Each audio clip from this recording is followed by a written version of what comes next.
түгілін шақырамыз.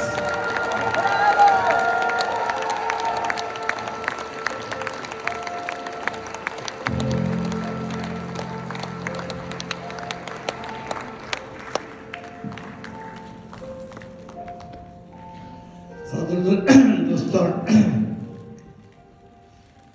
бүгін бір өте бір күрделі шығарма көргендей болдық.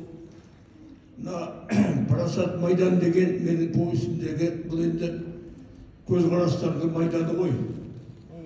Ол көзқарастардың майданы деген ол бітпейтін нәрсе өмір бойы.